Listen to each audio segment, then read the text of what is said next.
Happy Friday, guys. Find Your Fortitude Friday. I know it's late, but it's Friday, and I've been doing the videos every day, so can't stop now. Cannot stop now because not only am I trying to put you in a better mood and put a smile on your face and take you out of this craziness that we're living in right now, but it helps me. And even though it's 10:30 on a Friday night, I think it's the exact same thing I'd be doing with or without quarantine. My exciting life. My office is coming together. Thank you for the special gift for the pictures. I love it. I love it. It's coming together. I'm actually being more productive. I'm being more productive. But this is Mark Jansen, Deborah Geiger's baby boy. Find Your Fortitude. The podcast is up and running. Like, the podcast is up. It's on Spotify now. It only took me like a year plus to get on Spotify, but we're on Spotify. Feels good. I hope you guys enjoyed the one I uploaded yesterday of my first 5 episodes from Change Your Mindset Challenge. I enjoyed listening to them from like 2 years ago. It was crazy to listen to, and how far we've come, because without the support and the feedback and the encouragement, the understanding, the patience from you guys, it wouldn't be here. So today, the fortitude I want to talk about, how to find your fortitude, is a tip. You know, sometimes it's not a direct tip or something that you can easily do. This one is. And again, this is for anybody who's struggling, anybody who wants to try something new. If you're not struggling, if you're doing good, keep doing whatever you're doing. Staying positive, staying healthy, whatever it is, keep on keeping on. But for the people who are struggling with anxiety in this time, because it is so, I mean, we're isolated, we're locked up, there's a lot of things that we can't do that we're used to doing for our outlet, our release, whether it's going to a certain place, doing certain shopping, hanging out with certain people, working out. That's the biggest one, at least for me. We need something. So what you could do, I've said it before, but I'm going to talk about it again. Set up your camera, set up something on your computer, whatever it is, and just talk. It's going to be weird at first. It's going to be very awkward. I remember me starting talk about your feelings, and just like a diary. It's really just how you feel. And it's weird and it's awkward, and I remember when I first started doing it, and it was before Big Brother. I did 3 episodes of Fortress of Fortitude. I always loved Fortitude. Like, Fortitude was my thing. But before I even had a following, I started YouTube and I started doing it, and it felt great. I only did 3 episodes. I got discouraged. I stopped doing it. And it's weird. It's awkward. But you don't have to post it. You don't have to share it. But what I've noticed, and I think just more recently, really with the lockup and doing a video every day and not quite sure what to talk about or how to phrase things, or be honest but not too honest, and then I kind of just gave up on worrying about what to and what not to talk about when it comes to myself. Obviously, when it comes to other issues, there's no need for me to give my opinion because I have no control over it. But I do have control over me and my feelings and my outlook and insecurities, strengths, weaknesses, feelings. And what I've noticed when I started doing these videos after Big Brother, you're scared. You're scared to, even if you're not sharing the video, you're scared to say certain things out loud. Because then you have to acknowledge it, and you're accepting it. If you're a shitty boyfriend, that just came to me. I don't know why. It doesn't mean anything. There's no subconscious meaning behind it. It just came to me. But say you're a shitty boyfriend, right? And for you to say you're a shitty boyfriend, do you know how much power that takes?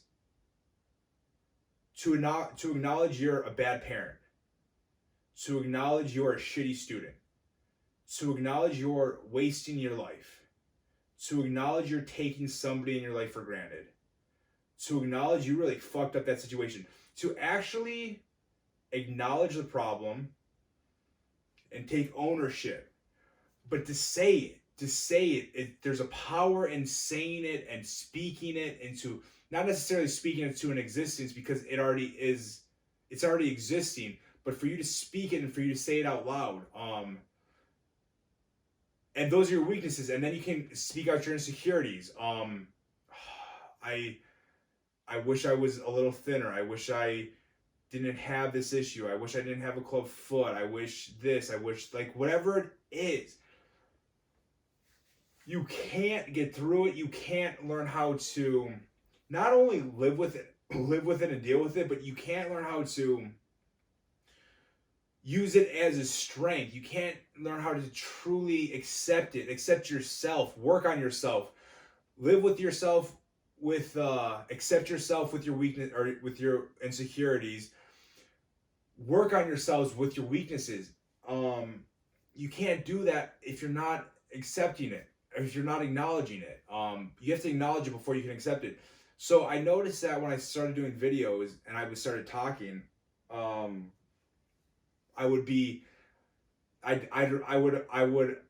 was about to say something, and then I'd be like, oh, I can't say that. And I didn't even think like, oh, I can't let them hear it. It was, I can't say it because then that can't be right. I can't be a bad boyfriend. Can I? And then you start to question, well, why? How can I fix it? How can I become better? So the power of, to find your fortitude, this is something you can do. And it's just opening up and being honest and being just real. I had a conversation today, and it was the most painful, it was one of the most painful conversations I've ever had in a very long time, because it was as simple as this. And I think I don't have the patience for it because I'm so aware of it that I don't really put myself in this situation. And the people that I associate with and that I'm friends with, the small group that I'm true friends with where I can have real conversations, I don't deal with it because we're kind of on the same page where it's okay to grow together, essentially. But I had this conversation today, and it was just like talking to a brick fucking wall, where I'm saying how I feel and how I'm looking at a situation, and the only feedback I'm getting is it just talking in circles about how I misread the situation. And I think a lot of people, and I'm saying that because a lot of people do that with themselves, right? Instead of, again, we're just gonna stick to this topic. Me being a bad boyfriend, me saying it out loud, being a bad boyfriend, accepting it, acknowledging it, moving. That's not me right now, but I'm just saying that as an example, people. People, instead of just acknowledging it and accepting it, you talk circles with yourself, like, oh, this is the reason. Oh, well, she's a problem. Well, it's because of this. It was because of my past. It'll get better. You talk circles instead of just acknowledging the fucking issue. This isn't approved for kids yet, so I can still cuss. Instead of acknowledging the problem, you just talk in circles, and it's so painful. And when you're finally aware of it, not only do you stop talking circles with yourself, you stop talking circles or letting people talk circles with you, because there's a power to being honest with yourself. And I think when you're honest with yourself and you know what you want from yourself and how you can work on yourself, then you stop putting yourself in these situations with other people and other environments that just drains your energy, and you know it's not good for you, and you know there's something that could be better, there's something that's missing. But how can you expect your environment or these people around you to respect you if you can't even respect yourself in the sense of being honest with yourself? Okay, so it's a little late here. Okay, it's like 10:30 on the East Coast, a little tired, very long productive day. So I'm hoping this is making sense. So just get a camera. And don't do both. Like, don't do what I just did, because then your thoughts start getting mixed and you start going all over the place. But just start with one thing. Start with one weakness or one insecurity. And it's going to be different for everybody. For me, growing up, the biggest insecurity, it wasn't my weight, it wasn't my size or anything, it was my club foot. Like, that was my biggest insecurity. I'm fine, like, it doesn't bother me at all right now, but there are some people who are older who have insecurities. So ask yourself, what's weighing you down the most? And maybe that's just a conversation you need to have with yourself. And as crazy as it sounds, this is the perfect time. We're locked up. We're isolated. I don't even like saying locked up. We're isolated. Remember, this isn't a quarantine. This isn't a lockdown. This is a time to reflect and grow. So have a conversation with yourself. Mark, how are you feeling today? Well, this bothered me. Well, why did it bother you? Well, this. Well, did something happen in the past that caused it? Or why didn't you do this? Or could you have done this differently? When you start asking yourself questions instead of just going along with it because you think that's how you are, everything changes. And it could be the craziest thing. Man, why am I feeling anxious? I don't know, because my bills are due tomorrow and I just don't want to look at them, or I just don't have the money for it. And well, is there any way I could earn a little extra money? Is there anything I could do? Something like that. Oh, what's bothering you today? I don't know, ever since I got in this fight with this person, it's been bothering. So when you start talking, you feel better. You feel better. And especially with the weaknesses, when you can, first of all, how are you going to grow if you can't acknowledge what you need to work on? And your insecurities, and at least for me, it's two different kind of powers. Like in insecurity, when you're so comfortable with your what used to be insecurities that they're now securities, and I've talked about this before. Instead of being so hard on yourself, like, man, I have this. Well, I don't know if anxiety is the right word for insecurity, but I'll stick my calf. My anybody who has any kind of body issue, even if it's body dysmorphia, whatever it may be, but I have my club foot. And so I basically turned that insecurity to being, man, I wish I had normal calves. I wish my foot didn't hurt every day because I just want to be normal. Like, whatever it is, that insecurity that I had, I turned it into, look at me. Look at everything I accomplished. Look at me being able to run. I'm blessed that it was just one club foot. I'm blessed that the club foot is the biggest of my problems. And look at me. I did all this with a club foot. I don't care what and then on top of that, then you go to the next level. Why would I ever care about somebody's opinion who judges my calf? Why? You're not the type of person I respect. So you're not the type of person I want to be around. So you grow and you continue to do things like that. So, but that all started with acknowledging I have this insecurity. And what can I do to help with the insecurity?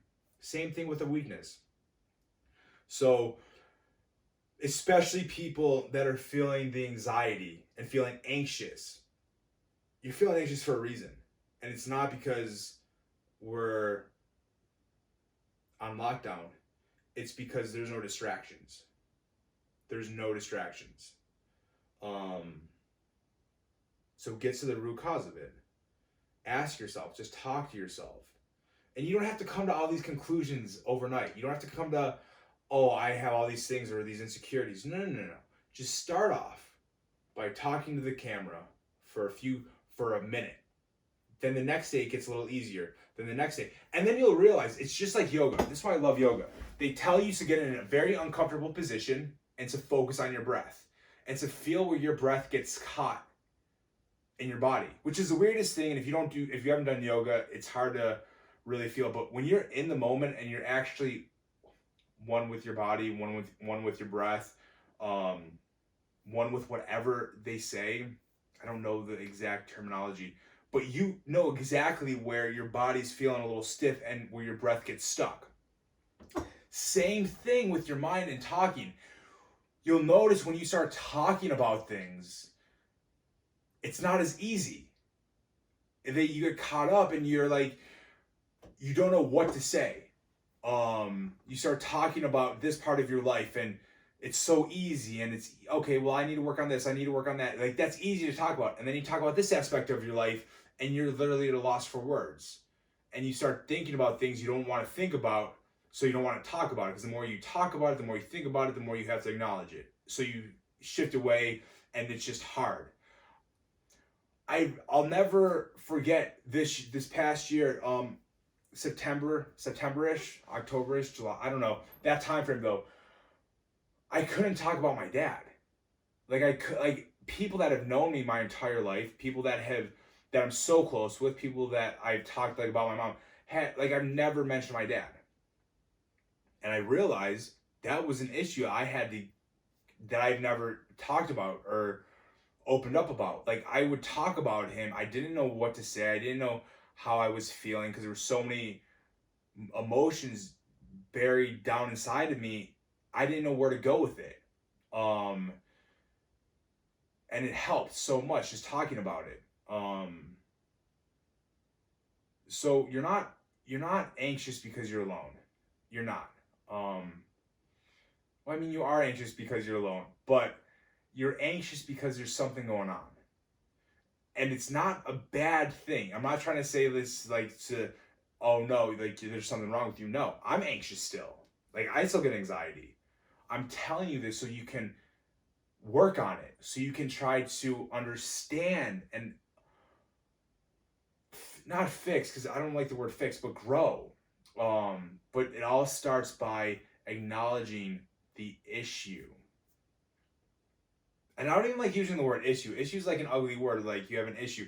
It's not an issue. Acknowledging the situation and how you make it better. So I hope you do it. Please give me the feedback too. Let me know how it works. Even if you don't want to put it, just shoot me a DM, email. But I'd love to hear feedback about how it kind of worked with you guys. And another thing, what I kind of just said at the end, please, especially in this time, when you need to protect your mindset and your happiness and any positivity that you do have. Like I said in yesterday's video, you can't think two thoughts at once. So every second you spend on having gratitude is a second you're not sad or having a negative thought, because that second spent on gratitude as opposed to the negativity that's going on right now. So be careful of the things you say, how you phrase it, things you say to yourself. You've never had a bad day. You had a growing day. You had to have that quote unquote bad day to make you realize, to help you realize why it was bad, or to help you realize what caused it to be a bad day so you could grow from it. There's like anything. I could do this all day, because it's kind of fun once you actually feel the difference between just kind of accepting the negativity and the sadness, and because life is tough, life is suffering is life, however you want to phrase it. Once you start to find the positives in everything, it's a beautiful thing. You're going to piss off a lot of people because it's going to be obnoxious to them, because it's not easy at first. It's just like second nature to me now, because I've been doing it for so long, and now that I'm talking about it, now that I'm actually talking about it and opening up about it, it reinforces it inside of me. And that's why I'm saying these videos, you talking out loud, will help. I recommend everybody seeing a therapist, but I understand some people can't afford a therapist. Some people aren't there yet, or for whatever reason, or you don't trust somebody to talk to, whatever it may be. That's fine. Because from my experience talking to a therapist and talking to the phone, I get different benefits from it, but just being open and being raw and vulnerable and so honest with myself, it's an amazing step. It's a self-growth. So, happy Friday. Mark Jansen, Deborah Geiger's baby boy. I hope you have a great weekend. I'll be back on Instagram. And please subscribe to my podcast, Find Your Fortitude. Now on Spotify and, of course, still in the App Store. You guys have a great night.